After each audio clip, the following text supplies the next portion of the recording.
Welcome student. आज मैं आप लोग को हिंदी ग्रामर में पढ़ाऊंगी लेसन 5 नाउन यानी संज्ञा। तो ध्यानपूर्वक देखिए और समझिए। ऊपर दिए गए चित्र में इंडिया गेट के पास बगीचे में नेहा और नितिन फूल, चिड़िया, तितली, गेंद से प्रसन्नता और शांत भाव से खेलते दिखाई दे रहे हैं। ये सभी रंगीन शब्द किसी न किसी के नाम हैं, जैसे आप यहाँ पे देख सकते हैं, जैसे व्यक्ति, प्राणी, स्थान, वस्तु, भाव। तो व्यक्ति में नाम हो गया नेहा, नितिन, और प्राणी यानी चिड़िया और तितली, स्थान इंडिया गेट और बगीचा, वस्तु गेंद, फूल, भाव प्रसन्नता और शांत। तो यहाँ पे दिया हुआ है, आप इसको ध्यान से देखिए कि व्याकरण में नाम वाले शब्दों को ही संज्ञा कहते हैं। अतः हमने जाना किसी व्यक्ति, यहाँ पे देखिए आप लोग, किसी व्यक्ति, प्राणी, वस्तु, स्थान और भावों के नाम को संज्ञा कहते हैं। समझे। नेक्स्ट पॉइंट है समझे। व्यक्ति में व्यक्तियों के नाम जैसे शिल्पा, रमेश, नमन, महेंद्र सिंह धोनी आदि। दूसरा पॉइंट है संबंधों के नाम जैसे दादाजी, भाई, बहन, नानाजी, मामा आदि। समूह के नाम जैसे सैनिक, खिलाड़ी आदि शामिल होते हैं। प्राणी, प्राणी में वे सभी नाम आते हैं जिनमें प्राण जीवन होता है, जैसे पशु, पक्षी, जीव जंतु, मनुष्य। स्थान, स्थान में जगहों के नाम आते हैं जैसे दिल्ली, अस्पताल, नदी, ताजमहल, मंदिर आदि। वस्तु में जड़ चीज़ें आती हैं जिनमें प्राण नहीं होते हैं, जैसे गेंद, मेज, चम्मच, तलवार, कंप्यूटर, हवाई जहाज आदि। अब भाव में आगे हैं। भाव में खुशी, दुख, गर्मी, सर्दी, सुंदरता, बुढ़ापा, मोटापा, खटास, बचपन, वीरता आदि हैं। अब आते हैं नेक्स्ट पॉइंट है संज्ञा के भेद, काइंड्स ऑफ नाउन। मुख्य रूप से संज्ञा के 3 भेद होते हैं। पहला होता है व्यक्तिवाचक संज्ञा, दूसरा जातिवाचक संज्ञा और तीसरा भाववाचक संज्ञा। यहाँ पे देखिए संज्ञा दिया हुआ है नाउन, व्यक्तिवाचक संज्ञा, जातिवाचक, भाववाचक संज्ञा। अब यहाँ पे दिया हुआ है नंबर 1 यानी व्यक्तिवाचक संज्ञा। महात्मा गांधी का चित्र दिया हुआ है। बच्चों, जिन शब्दों से किसी एक विशेष व्यक्ति, प्राणी, वस्तु या स्थान का पता चलता है उन्हें व्यक्तिवाचक संज्ञा कहते हैं। इसको नोट कर लीजिएगा और इसको याद कीजिएगा। आप लोग कॉपी में नोट करके याद कीजिएगा कि जिन शब्दों से किसी एक विशेष व्यक्ति, प्राणी, वस्तु या स्थान का पता चलता है उन्हें व्यक्तिवाचक संज्ञा कहते हैं। अब आइए देखते हैं। एक पॉइंट दिया हुआ है विशेष व्यक्ति, जैसे नरेंद्र मोदी, मदर टेरेसा, लता मंगेशकर, सचिन तेंदुलकर, अमिताभ बच्चन आदि, मतलब जितने भी सेलिब्रिटी इंसान हैं वो एक विशेष व्यक्ति में आ जाते हैं। और एक नेक्स्ट पॉइंट दिया हुआ है विशेष वस्तु, जैसे मोबाइल फ़ोन, घड़ी, टेलीविज़न, पुस्तक, लैपटॉप आदि। विशेष स्थान कुतुब मीनार, अक्षरधाम, मंदिर, दिल्ली, अमृतसर, पंजाब, चीन, और आपका ये हो गया क्या बोलते हैं ताजमहल। ये सब एक विशेष स्थान हो गया, जैसे आगरा में ताजमहल एकदम विशेष स्थान हो गया जिसको यहाँ पे ये सब दिया हुआ है। कुतुब मीनार, अक्षरधाम, मंदिर, दिल्ली, अमृतसर, पंजाब, चीन आदि। इसके बाद सेकंड पॉइंट है जातिवाचक संज्ञा। देखिए यहाँ पे दिया हुआ है जातिवाचक संज्ञा में, इस पॉइंट में देखिए लड़के खेल रहे हैं, पक्षी उड़ रहे हैं, अलमारी में कपड़े रखे हैं। तो यहाँ पे एक पॉइंट दिया हुआ है, इसको याद कीजिएगा आप लोग। बच्चों, ऐसे नाम जो पूरी जाति के लिए प्रयोग होते हैं उन्हें जातिवाचक संज्ञा कहते हैं। ऊपर दिए गए चित्रों में लड़के, पक्षी, अलमारी और कपड़े शब्दों से हमें पूरी जाति का पता चल रहा है। यहाँ पे आप लोग देखिए लड़के खेल रहे हैं, पक्षी उड़ रहे हैं और अलमारी में कपड़े रखे हैं। इससे जातिवाचक जाति का पूरा पता चल रहा है यहाँ पर भी, और इस चित्र से भी और इस चित्र से भी। और नेक्स्ट पॉइंट है हम लोग का समझे। यहाँ समझने के लिए दिया हुआ है जातिवाचक संज्ञा और व्यक्तिवाचक संज्ञा। जातिवाचक में जैसे ये सब आ गया, देश, शहर, पहाड़, इमारतें, नदियाँ, पेड़। और व्यक्तिवाचक संज्ञा में भारत, अमेरिका, फ्रांस, चीन आदि। शहर दिल्ली, जयपुर, इंदौर, सिडनी आदि। हिमालय, सतपुड़ा, नंदा देवी, चित्रकूट आदि, ये सब दिया हुआ है, इसको पढ़ लीजिएगा आप लोग। अब आइए इस पॉइंट पर बच्चों, पहले कॉलम में लिखे देश, शहर, पहाड़, इमारतें, नदियाँ, पेड़ किसी एक चीज के नाम नहीं है, ये नाम समूह के लिए प्रयोग किए जाते हैं, अतः ये जातिवाचक संज्ञा कहलाते हैं। वहीं दूसरे कॉलम में लिखे शब्द विशेष नाम है, जो व्यक्तिवाचक संज्ञा के उदाहरण हैं। आप लोग यहाँ पे देख सकते हैं, यहाँ व्यक्तिवाचक संज्ञा के उदाहरण दिया हुआ है, ये सब पॉइंट। अब थर्ड पॉइंट पे आते हैं हम लोग, भाववाचक संज्ञा।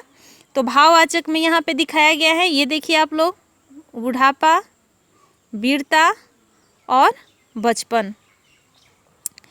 तो दिया हुआ है बच्चों, जो शब्द किसी व्यक्ति वस्तु में पाए जाने वाले गुणों, दोषों या अवस्था स्वभाव को बतलाते हैं, वे भाववाचक संज्ञा कहलाते हैं। इसको याद कीजिएगा।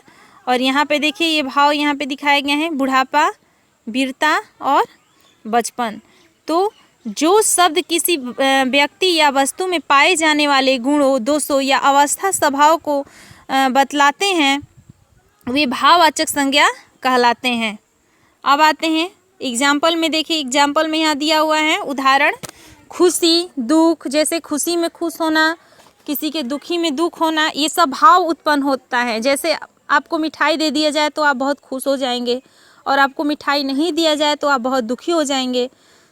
तो ये सब एक भाव है जो उत्पन्न होता है। यहाँ पे देखिए, यहाँ पे एक पॉइंट दिया है, समझे। भाववाचक संज्ञा हमारे मन के भाव से संबंधित हैं। इन भावों को हम छू नहीं सकते, केवल महसूस कर सकते हैं। यहाँ पे दिया हुआ है, इसको आप लोग पढ़िएगा, कॉपी में नोट करके याद कीजिएगा। जातिवाचक संज्ञाओं से हम भाववाचक संज्ञाएं बना सकते हैं, जैसे मानो, मानवता, दोस्त, दोस्ती, अच्छा, अच्छाई। अब देखिए यहाँ पे एक माइंड मैप में भी दिया हुआ है, इसको पढ़िएगा आप लोग। सभी नाम संज्ञा कहलाते हैं। यहाँ पे एक संज्ञा दे दिया गया है, इससे मार्किंग कर लीजिए। ये संज्ञा के 3 भेद हैं, इसको याद कीजिएगा। व्यक्तिवाचक संज्ञा, जातिवाचक संज्ञा, भाववाचक संज्ञा। और फिर यहाँ पे दिया हुआ है, किसी विशेष व्यक्ति, प्राणी, वस्तु या स्थान का नाम व्यक्तिवाचक संज्ञा कहलाता है। यहाँ गुण, दोष, दशा, अवस्था आदि भावों को बतलाने वाले शब्द भाववाचक संज्ञा कहलाते हैं। जो शब्द किसी व्यक्ति, प्राणी, वस्तु या स्थान की जाति को बतलाते हैं, जातिवाचक संज्ञा कहलाते हैं। इसको याद कीजिएगा कॉपी में नोट करके, इस पॉइंट को भी, इस पॉइंट को, और इसको, इसको और इसको, ये चारों 5 पॉइंट को आप लोग कॉपी में लिख के याद कीजिएगा। धन्यवाद।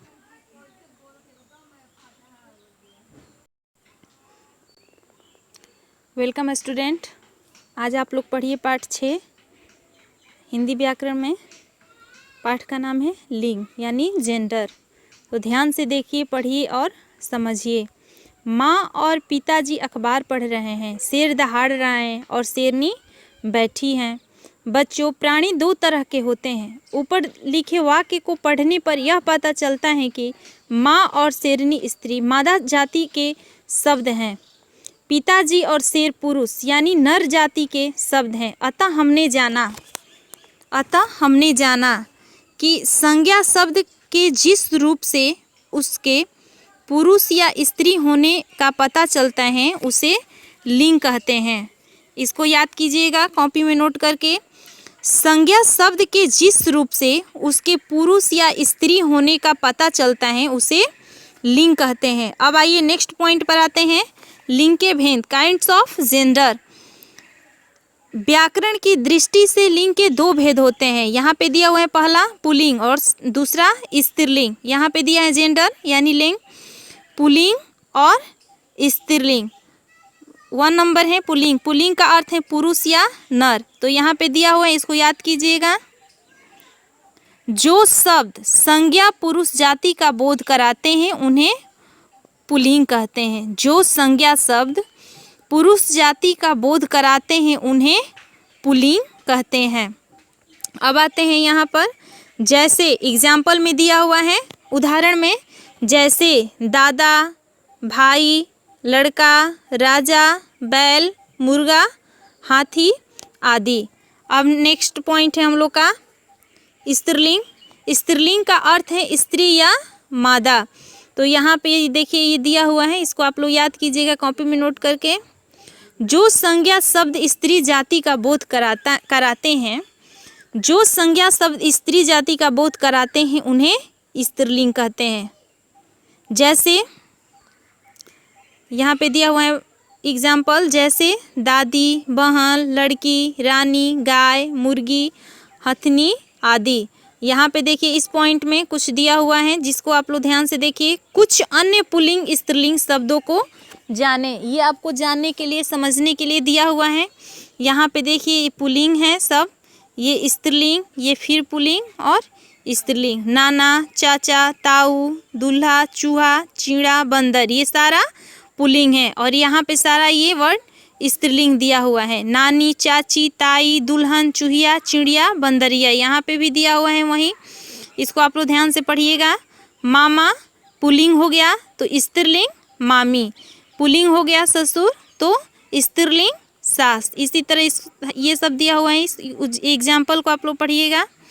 नेक्स्ट पॉइंट है समझने के लिए दिया हुआ है, इसको देखिए। नेक्स्ट पॉइंट, संज्ञा शब्द के लिंग का प्रभाव वाक्य के अन्य शब्दों पर पड़ता है। इसको आप लोग ध्यान से देखिए, केयर कीजिएगा और कॉपी में नोट करके याद कीजिएगा। संज्ञा शब्द के लिंग का प्रभाव वाक्य के अन्य शब्दों पर पड़ता है। जैसे क नंबर पॉइंट पे देखिए आप लोग, क नंबर पॉइंट पे लिखा हुआ है पेड़ हरा है। तो यहाँ पे ये पॉइंट देखिए, इसको हम मार्किंग कर रहे हैं हरा, हरा।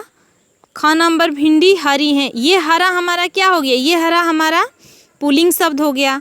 और ये यहाँ पे भिंडी हरी, ये हमारा स्त्रीलिंग शब्द हो गया।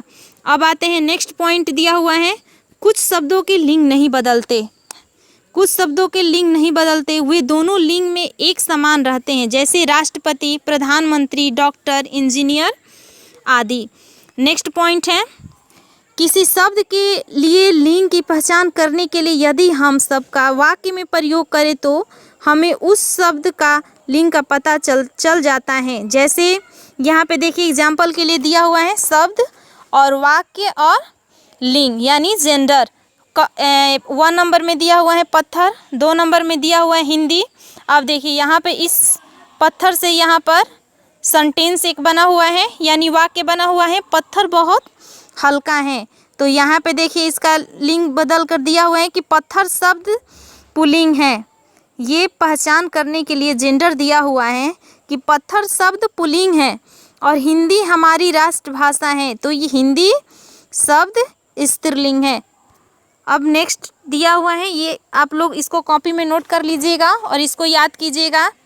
फर्स्ट पॉइंट है, दिन एवं महीनों के नाम पुल्लिंग होते हैं। जैसे सोमवार, मंगलवार, चैत, बैसाख, जेठ आदि।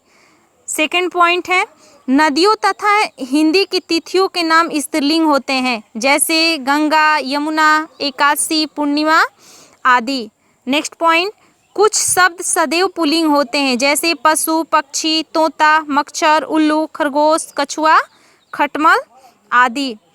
इसके बाद एक और पॉइंट है, कुछ शब्द सदैव स्त्रीलिंग होते हैं। जैसे मक्खी, मछली, जूं, तितली, कोयल, लोमड़ी आदि। अब देखते हैं माइंड मैप में क्या दिया हुआ है। अब आप लोग इसको ध्यान से देखिए, इसको याद कीजिएगा। माइंड मैप में दिया हुआ है, हिंदी भाषा में व्याकरण की दृष्टि से सभी शब्द या तो नर होते हैं या मादा। यहाँ पे देखिए दिया हुआ है जेंडर यानी लिंग। यहाँ पे दिया हुआ है 2 नंबर, स्त्री या पुरुष जाति का बोध कराने वाले शब्द लिंग कहलाते हैं। 3 नंबर, लिंग 2 प्रकार के होते हैं, फर्स्ट पुल्लिंग और सेकंड स्त्रीलिंग। 4 नंबर पॉइंट देखिए, पुरुष नर जाति का बोध कराने वाले शब्द को, इसको कॉपी में नोट कर लीजिएगा और इसको याद कीजिएगा। पुरुष नर यानी पुरुष को नर कहते हैं। पुरुष जाति का बोध कराने वाले शब्द पुल्लिंग कहलाते हैं। यहाँ पे 5 नंबर देखिए आप लोग, इसको याद कीजिएगा। स्त्री जाति का शब्द बोध कराने वाले शब्द स्त्रीलिंग कहलाते हैं, यानी स्त्री को मादा भी कहते हैं। स्त्री मादा जाति का बोध कराने वाले शब्द स्त्रीलिंग कहलाते हैं। ये सारे पॉइंट को आप लोग कॉपी में नोट करके इसको याद कीजिएगा। धन्यवाद।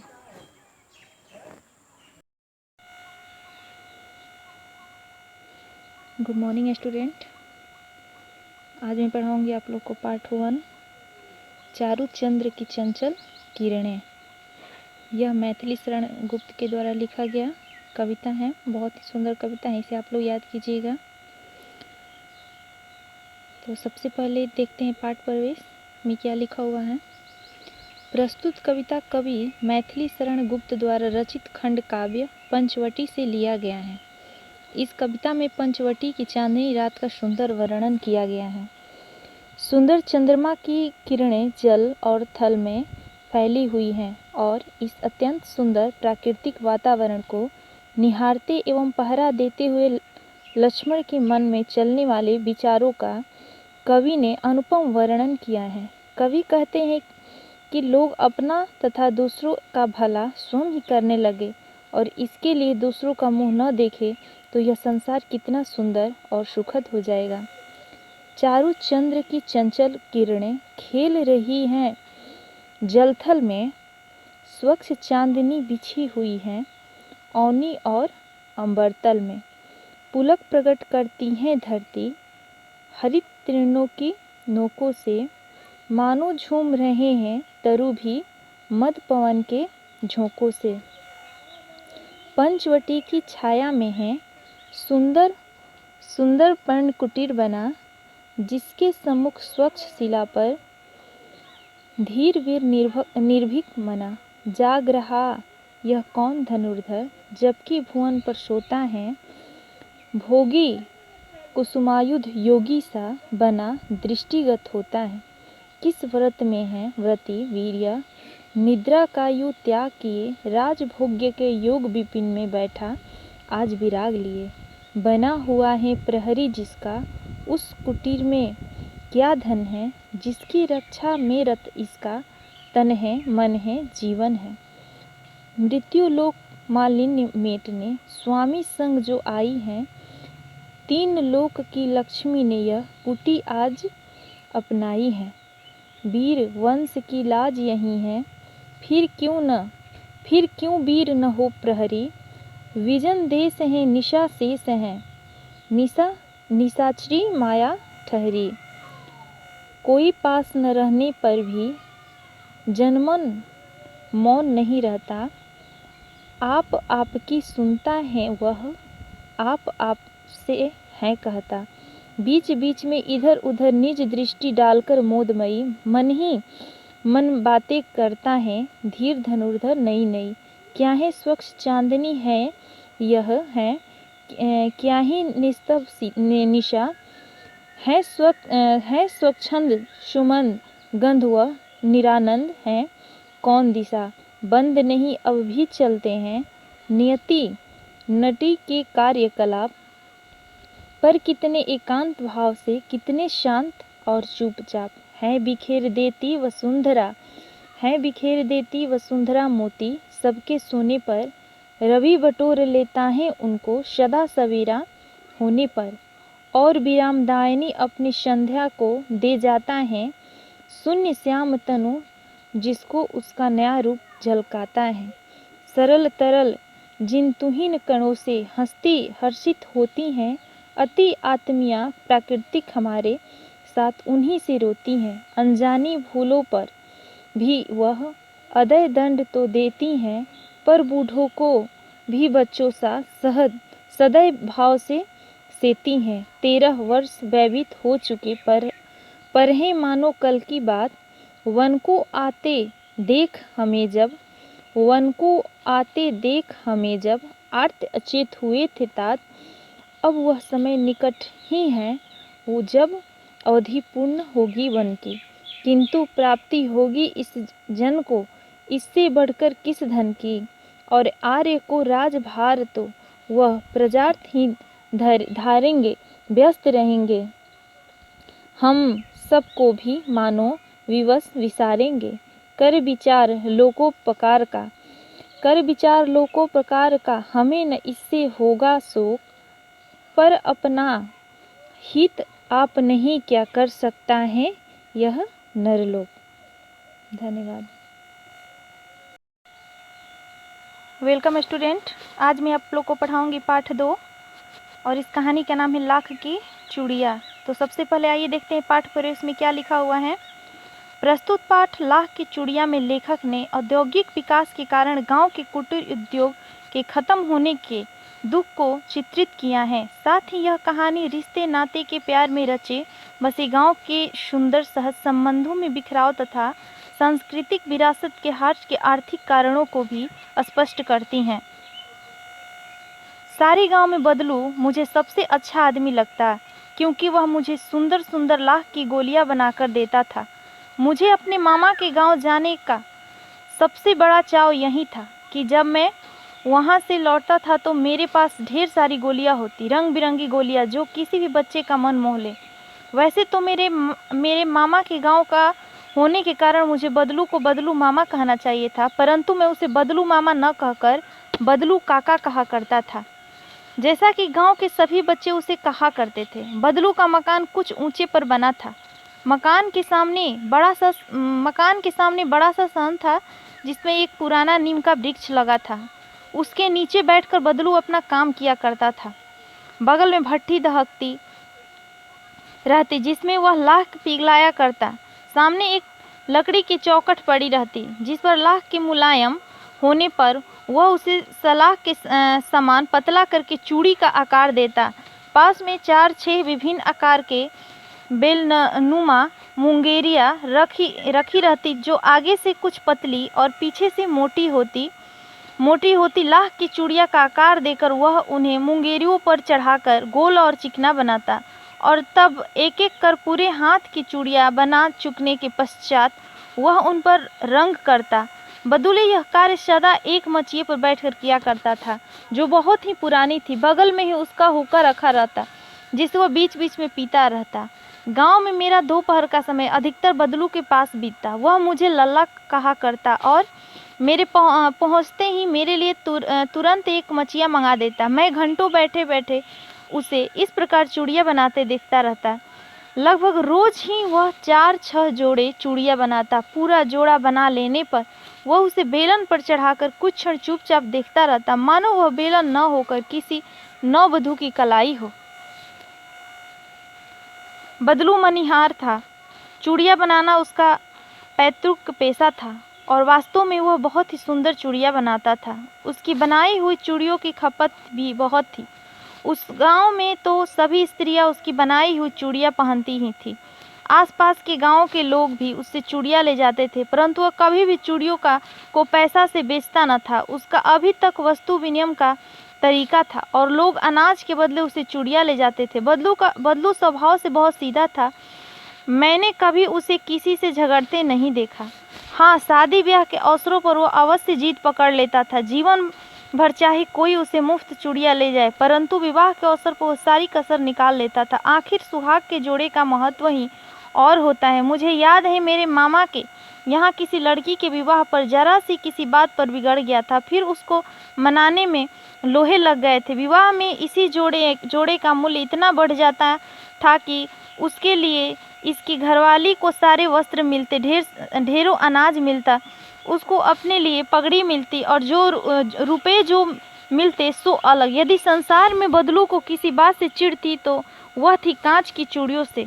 यदि किसी भी स्त्री के हाथ में उसे कांच की चूड़ियाँ दिख जाती, वो अंदर ही अंदर कुछ जल उठता और कभी कभी तो 2-4 बातें भी सुना देता। मुझसे वो घंटों बातें किया करता। कभी मेरी पढ़ाई के बारे में पूछता, कभी मेरे घर के बारे में और कभी यूं ही शहर के जीवन के बारे में। मैं उससे कहता कि शहर में सब कांच की चूड़ियाँ पहनते हैं, तो वह उत्तर देता, शहर की बात और है लल्ला, वहाँ तो सभी कुछ होता है। वहाँ तो औरतें अपने मर्द का हाथ पकड़कर सड़कों पर घूमती भी हैं और फिर उनकी कलाइयाँ नाजुक होती हैं ना, लाख की चूड़ियाँ पहने तो मोच न आ जाए। कभी कभी बदलू मेरी अच्छी खासी खातिर भी करता। जिन दिनों उसकी गाय के दूध होता वह सदा मेरे लिए मलाई बचा कर रखता और आम की फसल में तो मैं रोज ही उसके यहाँ से 2-4 आम खा आता। परंतु सब बातों के अतिरिक्त जिस कारण वह मुझे अच्छा लगता वह यह था कि लगभग रोज़ ही वह मेरे लिए 1-2 गोलियां बना देता। मैं बहुधा हर गर्मी की छुट्टी में अपने मामा के यहाँ चला जाता और 1 आध महीने वहाँ रहकर स्कूल खुलने के समय तक वापस आ जाता। परंतु 2-3 बार ही मैं अपने मामा के यहाँ गया होऊंगा, तभी मेरे पिता की एक दूर के शहर में बदली हो गई और एक लंबी अवधि तक मैं अपने मामा के गांव न जा सका। तब लगभग 8-10 वर्षों के बाद जब मैं वहां गया तो इतना बड़ा हो चुका था कि लाह की चूड़ियों में मेरी रुचि नहीं रह गई थी। अतः गांव में होते हुए भी कई दिनों तक मुझे बदलू का ध्यान न आया। इसी बीच मैंने देखा कि गांव में लगभग सभी स्त्रियां कांच की चूड़ियां पहने हैं। बिल्ली के हाथ में मैंने लाख की चूड़ियां देखी थी। तब एक दिन सहसा मुझे बदलू का ध्यान हो आया। ये बात यह हुई कि मैं बरसात में मेरे मामा की छोटी लड़की आंगन में फिसलकर गिर पड़ी और उसके हाथ की कांच की चूड़ियां टूटकर उसकी कलाई में घुस गई और उससे खून बहने लगा। मेरे मामा उस समय घर पर न थे। मुझे ही उसकी मरहम पट्टी करनी पड़ी। तभी सहसा मुझे बदलू का ध्यान होया और मैंने सोचा कि उससे मिल आऊं। अतः शाम को मैं घूमते घूमते उसके घर चला गया। बदलू वहीं चबूतरे पर नीम के नीचे एक खाट पर लेटा था। नमस्ते बदलू काका, मैंने कहा। नमस्ते भैया, उसने मेरी नमस्ते का उत्तर दिया और उठकर खाट पर बैठ गया। परंतु उसने मुझे पहचाना नहीं और देर तक मेरी ओर निहारता रहा। मैं हूँ जनार्दन काका, आपके पास से गोलियां बनवा कर ले जाता था। मैंने अपना परिचय दिया। बदलू फिर भी चुप रहा, मानो वह अपनी स्मृति पटल पर अतीत के चित्र उतार रहा हो। और तब वह एकदम बोल पड़ा, आओ आओ लल्ला, बैठो, बहुत दिन के बाद गांव आए। हाँ, इधर आना नहीं हो सका काका, मैंने चारपाई पर बैठते हुए उत्तर दिया। कुछ देर फिर शांति रही। मैंने इधर उधर दृष्टि दौड़ाई, न तो मुझे उसकी मछियाँ ही नजर आई, न ही भट्टी। आजकल काम नहीं करते काका, मैंने पूछा। नहीं लल्ला, काम तो कई साल से बंद है। मेरी बनाई हुई चूड़ियाँ कोई पूछे तब तो गांव गांव में कांच का प्रचार हो गया है। वह कुछ देर चुप रहा, फिर बोला, मशीन युग है ना यह लल्ला, आजकल सब काम मशीन से होता है। खेत भी मशीन से जोते जाते हैं और फिर जो सुंदरता कांच की चूड़ियों में होती है लाख में कहाँ संभव है। लेकिन कांच बड़ा खतरनाक होता है, बड़ी जल्दी टूट जाता है। मैंने कहा, नाजुक तो फिर होता ही है। लल्ला कहते कहते उसे खांसी आ गई। वह देर तक खांसता रहा। मुझे लगा उसे दमा है। अवस्था के साथ साथ उसका शरीर ढल चुका था। हाथों पर और माथे पर नसें उभर आई थी। जाने कैसे उसने मेरी शंका भाप ली और बोला, दामा नहीं है, मुझे फसली खांसी है।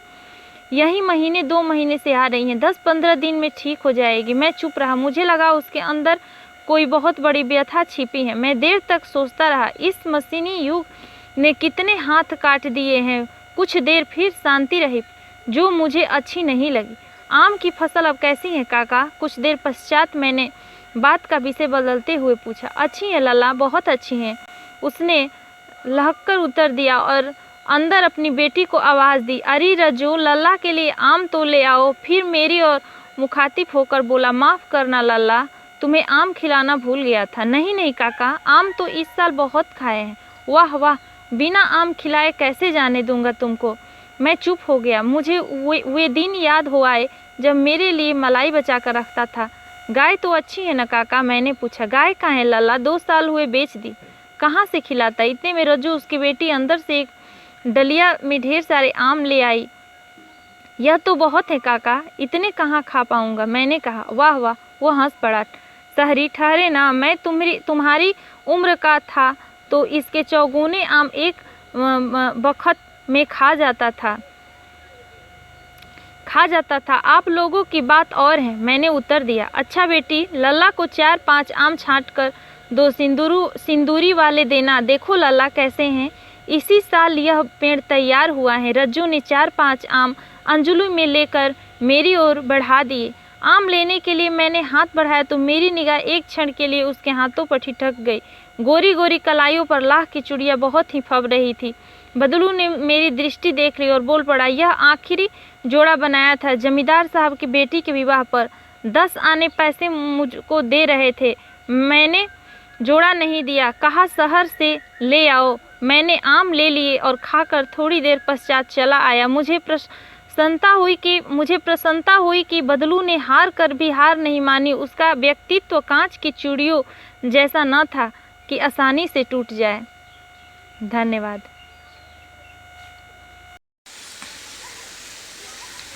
वेलकम स्टूडेंट, आज मैं आप लोग को पढ़ाऊंगी पाठ 3 आदमी और खच्चर। तो सबसे पहले देखते हैं पाठ प्रवेश में क्या लिखा हुआ है। जब हम किसी यात्रा पर निकलते हैं तो हमें पता नहीं होता कि मार्ग में हमें किन किन कठिनाइयों का सामना करना पड़ेगा। प्रस्तुत यात्रा वृत्तांत में लेखक ने अपनी एक ऐसी ही यात्रा का वर्णन किया है जिसमें अनुमान के विपरीत मौसम में अप्रत्याशित रूप से बदलाव आ जाता है और जिसके कारण पूरे दल को एक ऐसी जगह पर रुकना पड़ता है जहां चारों तरफ बर्फ ही बर्फ दिखाई पड़ती है, धूप नहीं मिलती, आग का प्रबंध नहीं हो पाता है तथा खाद्य पदार्थों के समाप्त होने का संकट सबके मन में तरह तरह की आशंकाओं को जन्म देती है। लाहौल घाटी की दुर्घटना अप्रत्याशित या मौसम के अनुमान की रिपोर्ट के विरुद्ध भयंकर हिमपात घाटी के ऊपरी भाग में हो गया और हम लोग फंस गए। उस प्रदेश के लिए मनाली में 24 घंटे में होने वाले मौसम की सूचना ब्रॉडकास्ट की जाती है। मनाली समुद्र तल से 5-6 हजार फुट की ऊंचाई पर है। हमें विश्लेषण के लिए 12,000 फुट की ऊंचाई पर नमूने लेने थे। चट्टानें फोड़कर हमारा कूच का पड़ाव 10,000 फुट पर था। लक्ष्य तक रास्ता 5 मील से अधिक न था। सदा बर्फ से ढकी रहने वाली 14,000 फुट ऊंची एक धार को ही लांघना था। धार को लांघने के लिए केवल एक दर्रा है, वह भी 13,000 फुट पर। दर्रे के उस ओर 1000 फुट नीचे एक बहुत ही छोटा सा मैदान है। वहां आयुध महत्व के एक पदार्थ के अनुमान में बर्मा चलाने का विचार था कि धार के मैदान में 7-8 दिन से अधिक नहीं ठहरना पड़ेगा। कुछ पड़ाव के लोगों ने सलाह दी कि खच्चरों के लिए ऊपर घास दाना ले जाना बेकार है, वहां इस मौसम में बहुत पौष्टिक घास मिलेगी। जरूरी समझे तो बहुत दाना उनके लिए ले जाइए। विकट चढ़ाइयों पर बोझा ढोने से बचने का प्रलोभन भी रहता ही है। नए स्थान पर सूर्यास्त से जितना पूर्व पहुंचा जा सके अच्छा रहता है। सूर्य का प्रकाश रहते स्थान को समझने और अनुकूल बना लेने में सुविधा रहती है।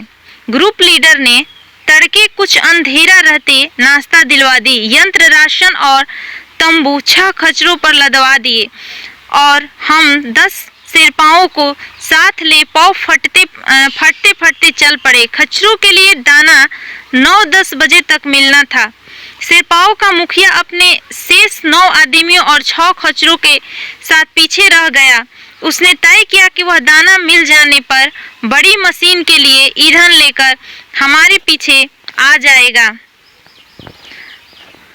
हमने धार का संकरा दर्रा 11:30 बजे पार कर लिया। मौसम फोरकास्ट ने उत्तर पश्चिम में आकाश साफ रहने का आश्वासन दिया था। स्थानीय लोगों को भी 2-3 सप्ताह तक बर्फ पानी की आशंका नहीं थी, परंतु हम दर्रे से मैदान में उतर ही पाए थे कि उत्तर पश्चिम की ओर से घने काले बादल उमड़ने लगे। बादलों ने इतना ही अवसर दिया कि हम मैदान के किनारे ऊंचा स्थान देखकर तंबू लगा ले। यदि हम खूंटे और तंबू खड़े करने में शेरपाओं का हाथ न बटाते तो तंबू भी न जम पाते। हमारे तंबू लग ही पाए थे कि भयंकर कड़क से ओले बरसने लगे। ओले इतनी तेजी से और इतने परिमाण में गिरे थे कि 10 मिनट में घनी ऊंची घास से ढका मैदानी चांदनी का विराट थाल सा बन गया। ओले धार की ढलानों और दर्रे में भी घिरे थे। हमें आशंका हुई कि ओले यदि धार के उस ओर न गिरे होंगे तो पीछे आते आते शेरपाओं और खच्चरों के लिए दर्रा लांघना और मैदान तक उतरना दुस्साध्य हो गया होगा। कुछ देर रुककर ओलों की उससे भी भारी भारी बौछार संध्या तक आती रही। समझ लिया मेट शेष पार्टी को लेकर दर्रा तक आया भी होगा तो उसे लौट जाना पड़ा होगा। नीचे पड़ाव के लोगों की सूचना गलत नहीं थी। हमारे पहुंचने पर मैदान में बढ़िया घास मौजूद थी। परंतु अब उसे ओलों की 7 इंच मोटी तह ने दबा लिया था। हम चिंतित थे, भूखे खच्चरों को क्या दे।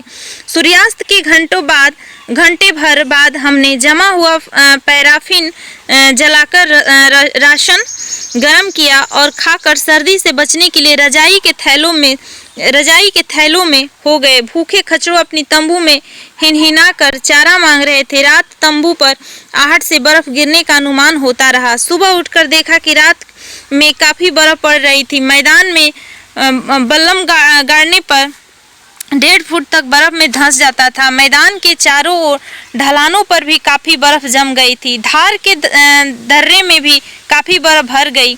खच्चर अपनी तंबू में और अधिक हिनहिनाकर भूख और सर्दी की शिकायत कर रहे थे। उनके तंबू में कुछ गर्मी कर सकने के लिए तेल और स्टोव भी नहीं थे। वह सुविधा तो हमारे लिए भी नहीं थी। ईंधन बाद में आने वाला था। 12,000 फुट ऊंचे धरातल पर ईंधन के लायक झाड़ियां या वृक्ष तो होते नहीं। आकाश में अभी बर्फानी बादल अटे हुए थे। ऐसी स्थिति में क्या आशा होती कि सिरपाओं का मुखिया दाना और ईंधन लेकर आ पाएगा। दोपहर से पहले ही फिर बर्फ गिरने लगी और कम ज्यादा सांझ तक गिरती रही। हम समय काटने के लिए कुछ चट्टानों पर से बर्फ गिरा, उन्हें खुरच कर देखते रहे, परंतु काम तो कुछ हो नहीं सकता। केवल सर्दी ही अनुभव कर रहे थे। खच्चरों की दयनीय अवस्था, उनकी चारा मांगती कातर दृष्टि अपना असमर्थ मन को और खिन्न कर रहा था। रात में और बर्फ पड़ी। दूसरे दिन सुबह भी बार बार बर्फ गिरती रही। मैदान की अपेक्षा धार की ऊंचाई पर और दर्रे में अधिक बर्फ गिर रही थी। दर्रा चौड़े भाले की नोक की तरह ऊपर से खुला और नीचे तंग था। स्पष्ट दिखाई दे रहा था कि दर्रे के भीतर की ढलाने से कच्ची बर्फ के लौंदे फिसल कर दर्रे को भरते जा रहे थे। तीसरे दिन रजाई के थैले से निकलने को मन न चाहता था। उस ऊंचाई पर विरल वायु में मामूली हरकत से भी सांस फूलने लगती हैं। शरीर की शक्ति संजोए रखने का ध्यान रखना होता है। तीसरी रात भी बर्फ पड़ी और सुबह भी बादल बने रहे। सर्दी का क्या कहना, थर्मामीटर 0 से कई अंश नीचे था। पूरे कपड़े पहने, रजाई के थैलों से लिपट कुछ पढ़कर समय बिताने का यत्न किया, परंतु नाक बहती जा रही थी। सर्दी से कनपटियों में दर्द जान पड़ रहा था। खच्चरों की हिनहिनाहट सुनाई नहीं पड़ रही थी। उनकी गर्दनें लटक गई थी। अधिक सर्दी में शारीरिक शक्ति के लिए अधिक खुराक और कैलोरी चाहिए होती हैं। बेचारे खच्चर कड़े परिश्रम के बाद से बिल्कुल निराहार थे। इस समय खच्चरों के तंबू में विचित्र समाचार मिला कि एक खच्चर भूख से व्याकुल होकर दूसरे खच्चर को काटने के लिए झपट रहा था और उसने अपने समीप के खच्चर का कान तोड़कर खा लिया था। हमारी अपेक्षा खच्चरों की जान बहुमूल्य थी और हम सबके 8 दिन के राशन से एक खच्चर का पेट एक बार भी न भरता। 5वीं रात बर्फ नहीं पड़ी, परंतु अगले दिन भी घने बादल रहने के कारण बर्फ गिरने की संभावना बनी हुई थी। नाश्ते के समय हम लोग विचार कर रहे थे कि ऐसी परिस्थिति में प्राण रक्षा के लिए क्या किया जा सकता है। खच्चरों के तंबू के एक सिरपा ने आकर परेशानी प्रकट की। कनकट्टा खच्चर लड़खड़ा कर गिर पड़ा है। खच्चर अभी जिंदा है और उसका कान खा जाने वाला खच्चर उसे खाने के लिए लपक रहा है। उसे रोकते हैं तो वो हमें काटता है। सब लोग विस्मय से देखने के लिए गए। सिरपा की बात ठीक थी। मांसाहारी बन जाने वाले खच्चर गिर जाने वाले खच्चर को खाने का यत्न कर रहा था। सोचा जो खच्चर गिर पड़ा है उसे तो बचाया नहीं जा सकता, यदि दूसरा उसे अपना पेट भर सकता है तो भर ले। ग्रुप लीडर ने खच्चर के मांसाहारी बन जाने के प्रसंग पर विद्रूप करके कहा, कहीं हम लोगों को भी ऐसी अवस्था न हो जाए। साधारण नियम से हम लोग के पास आवश्यकता से दूना राशन रहता है। हमारा राशन स्टॉक 16 दिन चल सकता था। ग्रुप लीडर ने आदेश दिया कि राशन इस तरह खर्च किया जाए कि कम से कम 4 दिन और चल सके। पैराफिन भी कम जलाया जाए। सांझ को चाय बंद कर दी जाए, इस ख्याल से कि हमें कम खाने का ध्यान रखना है। सर्दी और निर्बलता अधिक अनुभव होने लगी। 6ठे दिन धूप निकल आई, परंतु बर्फ भर जाने के कारण अलंग हो चुका था। एक दिन बाद एक और खच्चर भूख से लड़खड़ा कर गिर पड़ा। मांसाहारी बन जाने वाला खच्चर अब तक पहले खच्चर को समाप्त कर चुका था। वह मांसाहारी पशुओं को शेर चीतों की तरह खच्चर के शरीर के पंजर को तोड़ नहीं सकता था। ऊपर से जितना मांस खा सकता था खा गया था, उसके लिए और आहार हो गया। 8वें दिन शेष खच्चर गिरने लगे। मांसाहार अपना लेने वाला खच्चर उनसे निर्वाह करता रहा। खच्चरों के शरीर भूख से सूख गए थे। उनमें मांस ही कितना था। 6 दिन अच्छी धूप लग जाने से ढालों पर जगह जगह बर्फ पिघल गई थी, परंतु दर्रा अलंग ही था और मैदान पर भी बर्फ की 4 इंच गहरी तह मौजूद थी। दर्रे के दाहिने कुछ अंतर पर स्थान शेष धार से नीचा था। हम लोग दूरबीनें लेकर उस स्थान के विषय में विचार कर रहे थे कि इस बर्फ की थाली में जम जाने की अपेक्षा मुक्ति के प्रयत्न में मरना ही बेहतर होगा। गत संध्या ओले का बादल फिर दिखाई दिया था। गनमित की तेज हवा ने उसे उड़ा दिया, परंतु ऐसा बादल किसी समय भी बरस सकता था। मौसम के विचार से ऐसी आशंका प्रतिदिन बढ़ रही थी। उससे पहले 1 वर्ष पूर्व हम 17,000 फुट की ऊंचाई तक चढ़ चुके थे। धार 14,000 फुट की थी। वह दुर्लभ हो गई थी। बर्फ ताजी कच्ची होने से ऐसे स्थानों पर खच्चर या दूसरा पशु नहीं चढ़ सकता था। वहां गति संभव है तो केवल मनुष्य की, क्योंकि मनुष्य केवल शारीरिक शक्ति से काम नहीं लेता, उसका सामर्थ्य सोचने और समझने में भी होती है। हम लोगों ने ग्रुप लीडर के सामने प्रस्ताव रखा। संभव है कुछ पड़ाव में लोगों ने हमें समाप्त मानकर हमारी खोज व्यर्थ समझ ली हो। यहाँ खच्चरों की तरह भूखे मर जाने से बेहतर है कि हम लोगों में से 2 आदमी दर्रे के समीप नीचे स्थान से धार लांघने का यत्न करें और उस ओर समाचार दे। वह स्थान 3.25 मील से दूर न होगा।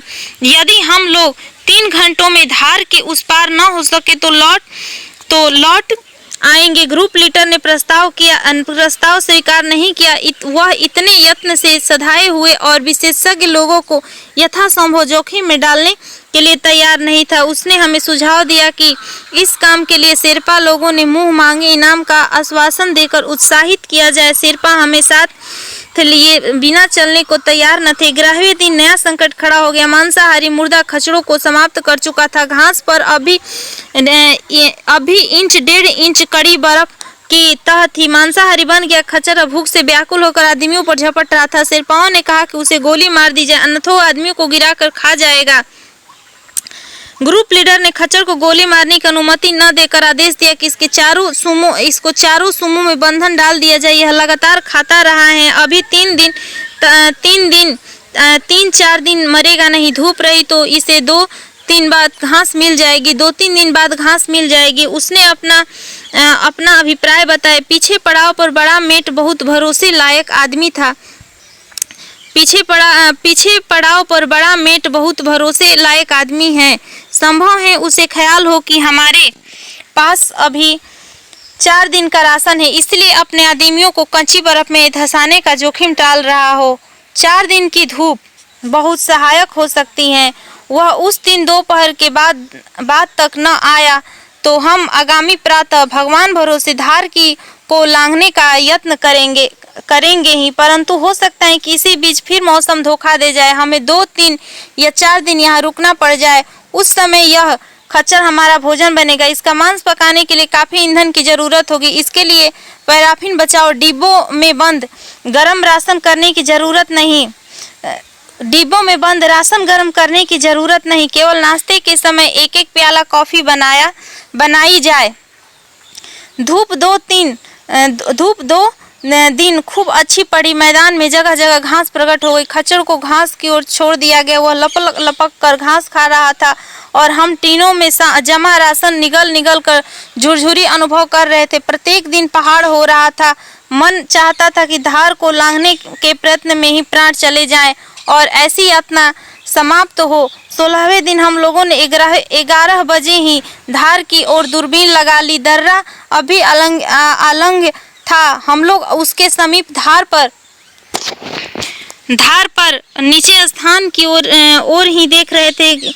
जब 3 भी बज गए तो ग्रुप लीडर ने निराशा से कह दिया कि उन लोगों ने अनुमान कर लिया है कि हम बर्फ में दब चुके हैं। वह कुछ मिनट दूरबीन से धार की ओर देखता रहा और फिर धार पर एक स्थान की ओर संकेत करते हुए बोला, लेकिन मेरा अनुरोध है कि 2 दिन और ठहरा जाए। उन लोगों की प्रतीक्षा में नहीं, केवल इसलिए कि 2 दिन की धूप से वहां से जाने में जोखिम कम हो जाएगी। हमारे लिए उस सर्दी और यातना में 2 दिन बिताने की कल्पना असह्य थी। 2 साथी उतावले हो गए। हम यहाँ खाएंगे क्या? 2 दिन भूखे रहकर उस धार पर चढ़ सकने का सामर्थ्य रहेगा इस समय के लिए तो वह खच्चर है। ग्रुप लीडर ने उत्तर दिया, अब उसका क्षण आ गया है, चलो उसे समाप्त कर दे ताकि प्रकाश रहते उसे उधेड़ा जा सके। वह रिवॉल्वर लेने के लिए तंबू के भीतर गया और हमें धार की रीढ़ पर दर्रे के पास 2 शेरपा दिखाई दे गए और वह खच्चर बच गया। धन्यवाद।